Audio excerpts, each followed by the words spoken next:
प्रज्ञा जी, चूंकि आपका उत्तर प्रदेश से भी खास कनेक्शन है और अभी जिस तरीके से बात चल रही है कि अब महिला सुरक्षा को लेकर अलग अलग राज्य की सरकारें जो हैं बहुत सजग हैं। मध्य प्रदेश की बात करें, बहुत सख्त कानून है। उत्तर प्रदेश की बात करें, अब महिलाएं वहां निर्भीक होकर निकल सकती हैं बाहर। लेकिन जो हम बात कर रहे हैं जेंडर इक्वालिटी की, क्या आपको लगता है कि अभी भी कई जगह मध्य प्रदेश के ऐसे गाँव हैं जहां पर जेंडर इक्वालिटी को लेकर काम करने की बहुत ज्यादा जरूरत है? उत्तर प्रदेश की हम बात करें, वहां पर आपको कैसा सिनेरियो दिखता है महिला के जन्म होने को लेकर, मतलब जब बच्ची पैदा होती है उसे लेकर, परिवारों की सोच को लेकर? पहले तो मैं एक चीज़ एड्रेस करना चाहूँगी जो भी अर्चना जी ने कहा कि जो संस्कार होते हैं उसको आगे ले जाने का दारोमदार या फिर हम सिखाते बच्चियों को ही हैं। ये सोचने वाली बात है कि सिखा कौन रहा है। सिखा भी वो माँ ही रही है जो खुद एक महिला है। जी जी। तो ये जो संस्कार हमें देने हैं लड़कों को, उसकी भी जिम्मेदारी हमारी ही है जी। हम अपने कर्मों से वो डिफरेंशिएशन करते हैं कि हलवा बना है बच गया तो बेटे के लिए रख दिया, ये माँ करती है। तो मेरे ख्याल से सबसे महत्वपूर्ण बात यह है कि ये परिवर्तन, ये सोच जो आपने शुरू से हाईलाइट किया है, ये सोच सबसे पहले तो महिलाओं को अपने सोच में अंतर लाना है। और तो ये एक इम्पॉर्टेंट बात है। आपने भी अभी बात की उत्तर प्रदेश वीजा भी अदर स्टेट कि कितनी सेफ्टी सिक्योरिटी है, कितने हम निर्भीक होकर बाहर निकल सकते हैं। बहुत बहुत परिवर्तन आ रहा है, ये जरूर मैं कहूँगी।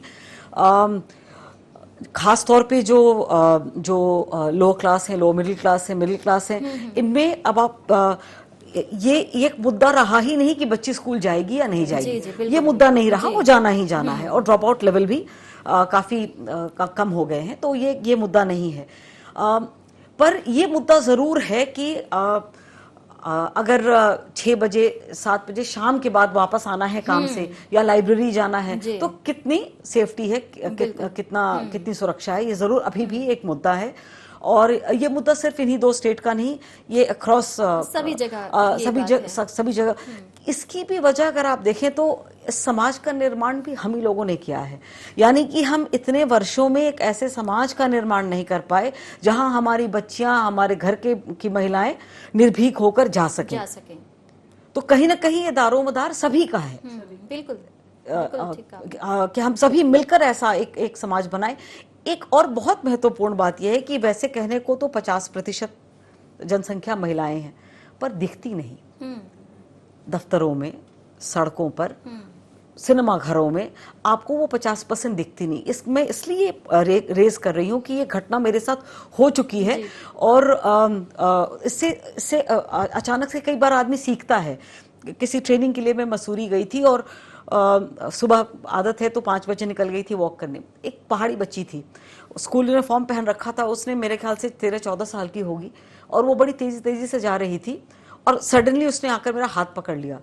तो मुझे बड़ा अजीब सा लगा। मैंने उसको पलट के देखा तो उसने और पलट के देखा तो पीछे एक खुली जीप में 3-4 लड़के आ रहे थे। अब सवाल यह है कि इसी बात को अगर हम पुलिस पर लागू कर दें कि अगर मैं not as a police officer, कोई भी बच्ची 7-8 बजे शाम को बाहर निकली है, अगर उसके पीछे 4 ऐसे कुछ लग जाए, शोधे लग जाए, तो उसे अगर 4 पुलिस महिलाएं दिखें तो उसके लिए कहीं ज्यादा कॉन्फिडेंस बिल्डिंग होगा कि वो जाकर उनका हाथ पकड़ ले या कहे कि प्लीज मेरी मदद कर दो। अगर वहां पर 2 पुलिस वाले पुरुष खड़े होंगे तो शायद वो कतराए। तो ये 50%, मैं सिर्फ पुलिस के बारे में नहीं कहना चाहती हूँ, ये 50% जो जनसंख्या है वो दिखनी चाहिए। अगर हम दिखेंगे तो मैं आपको बता सकती हूँ कि इतने अपराध नहीं होंगे। बिल्कुल नहीं, बिल्कुल ठीक कहा आपने। दोहरा जीवन जो है बहुत सारे लोग जी रहे हैं। एक तरफ सम्मान की बात करते हैं और दूसरी तरफ घर में ही जो है वो शायद अपने घर की महिलाओं को उतना सम्मान नहीं देना चाहते। तो आपको क्या लगता है प्रज्ञा जी, आपने एजुकेशन को लेकर भी काम किया है। जिस तरीके से शुरुआत में हमने बात की, आपने डेस्क का नाम ही नहीं बदला बल्कि लोग वहां ज्यादा से ज्यादा पहुंचने भी लगे।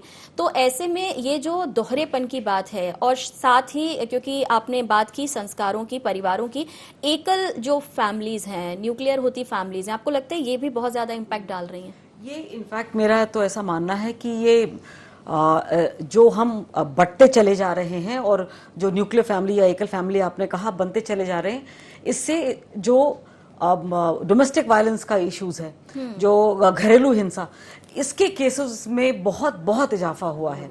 जो पहले एक परिवार हुआ करता था जहां जाहिर बात है कि ज़रूरी नहीं है कि दोनों का मन मिले, हर बात मिले घर परिवार हाँ, में, पर या बच्चों का, पर यदि बच्चों की माँ बाप से नाराजगी होती थी तो वो दादा दादी या नाना नानी से शेयर कर लेते थे, वो कुछ बातें समझ लेते थे। अब हम एकल परिवार होने की वजह से कई तरह की बातें उठ गई हैं। वो डिप्रेशन का जो का मसला है कि वो क्योंकि आप शेयर नहीं कर पा रहे हो, आप अपनी बात कहीं रख नहीं रहे हो, या हिंसा, क्योंकि आपने देखा ही नहीं है कि बड़े परिवार में कैसे इज्जत की जाती, कैसे लोग साथ रहते हैं।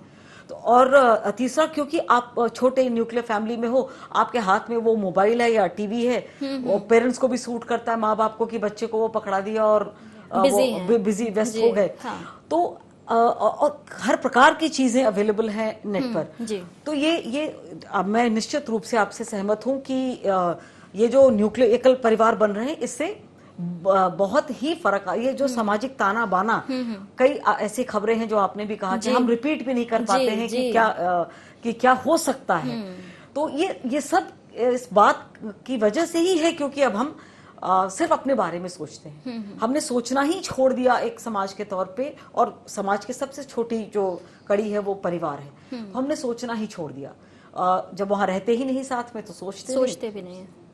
अगर बदलाव की बात हम कर रहे हैं तो शायद पीछे की जो अब के तारतम्य में कहूं तो बुरी चीजें हैं, अब उन्हें छोड़ना होगा। हम ये ना माने कि नारी जो है या परिवार में जो रहने वाली महिलाएं हैं, बेटियां हैं, सारे रूल्स उन पर ही लागू हों, सारी चीजें या सारी जो एक्सपेक्टेशंस हैं, जैसा कि आपने सेक्रीफाइस की बात की थी शुरुआत में, हम उनसे ही ना चाहें, बल्कि पुरुष भी इसके लिए आगे आए और बेहतर काम करने के लिए अगर वो अपनी पत्नी को उतने अधिकार देते हैं, वो स्पेस देते हैं कि बच्चा आज मैं संभाल लेता हूं, तुम बाहर चली जाओ। क्योंकि ये हमने अक्सर देखा है कि जो सेक्रीफाइस का कॉलम है, मैं इसमें स्मिता से बहुत सहमत हूं कि वो महिलाओं के हिस्से में ही आता है। शादी के बाद जॉब छोड़ना हो या पेरेंट बनने के बाद जॉब छोड़ना हो, तो ये सारी चीजें जो हैं वो महिलाएं ही करती आई हैं। तो मैं चाहूंगी प्रज्ञा जी कि आप इस पर बताएं कि क्योंकि बहुत सारे लोगों से आपका मिलना जुलना होता होगा, बहुत सारी महिलाएं भी आती होंगी, तो डिप्रेशन को लेकर भी आपने बात की, तो ये सारी चीजें क्या आप रिलेट करती हैं उससे?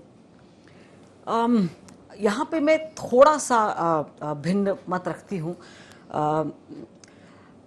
जो जब हम शायद अर्चना जी भी सहमत हो, मैं नहीं जानती हूँ, पर जब हम परामर्श करते हैं या जब हमारे सामने आती हैं महिलाएं और बच्चे आते हैं और बच्चियाँ आती हैं अपने माता पिता को लेकर, तो कई बार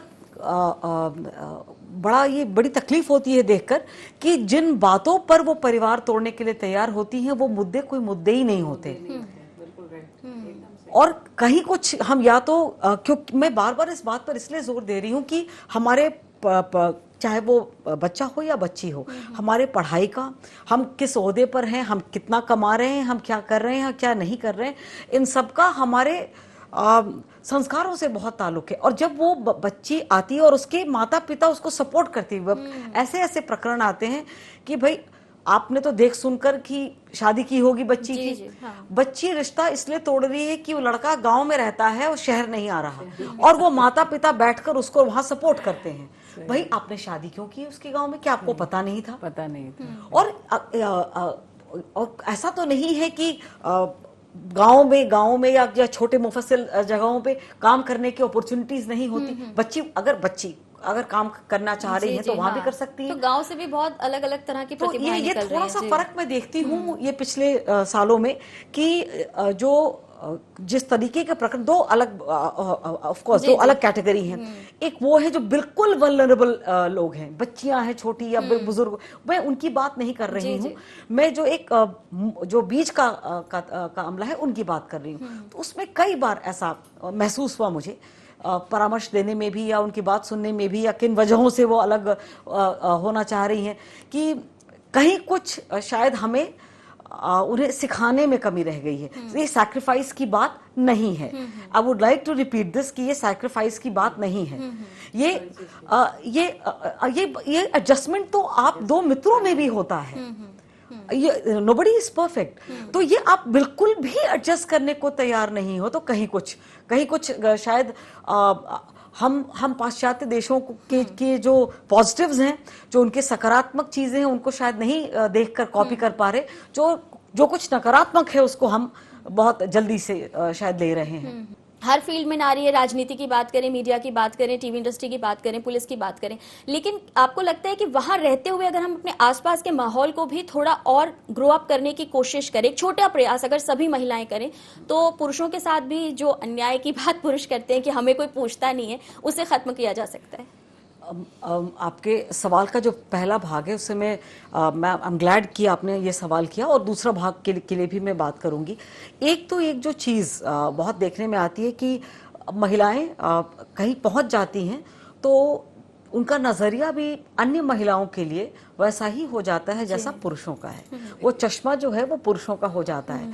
मेरा ये कहना है कि हम जहां कहीं भी पहुंचे, जो अपने नारित्व को लेकर पहुंचे और नीचे जरूर देखें कि हमारे जैसे और कितनी है जिनका हाथ पकड़कर हम ऊपर ला सकते हैं। ये बहुत जरूरी है। छोटी छोटी बातें हैं। हम बाहर तो प्रवचन देकर आते हैं कि हिंसा नहीं होनी चाहिए, घरेलू हिंसा।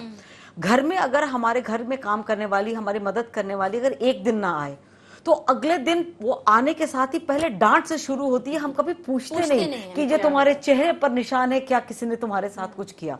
तो समवेयर ये संवेदनशीलता महिलाओं में भी आना और पूरे परिवार में सभी में आना बहुत जरूरी है। So that is the first part कि बिल्कुल मेरे ख्याल से ये सिर्फ परिवार या सिर्फ शासन की जिम्मेदारी नहीं है, पूरे समाज की जिम्मेदारी है कि हम अपने साथ जो हमारे आसपास जो दिखते हैं कि जिनका हम हाथ पकड़कर हम अपने साथ खींच सके, उनको हम सबको खींचना चाहिए। रही बात पुरुष वर्ग की, तो मैं एक उदाहरण के ही देना चाहूंगी। ऑफ कोर्स ऐसे तमाम, मैं अभी एक दौरे पर गई थी तो वहां पे महिला डेस्क पर, तो उन लोगों ने बताया मुझे, महिला डेस्क पर जो हमारे कर्मचारी अधिकारी थे, कि यहाँ तो पुरुष भी आते हैं और अपनी बात रखते हैं। क्यों नहीं रखेंगे? बिल्कुल, क्यों नहीं रखेंगे? ऐसा मुझे नहीं लगता कि हमारा समाज ऐसा है कि जहां हर महिला प्रताड़ित और हर पुरुष प्रताड़ित करने वाला है। ऐसा नहीं है, और ये भी हमें समझना बेहद जरूरी है। तो बिल्कुल ये संभव है कि कहीं ना कहीं कुछ कुंठाएं हैं, कुछ बातें हैं, कुछ लड़कों में भी होती हैं, पुरुषों में भी होती हैं। तो इसलिए मैं शुरू से कहती हूँ कि हमारा फोकस परिवार पर होना ज्यादा जरूरी है। बिल्कुल।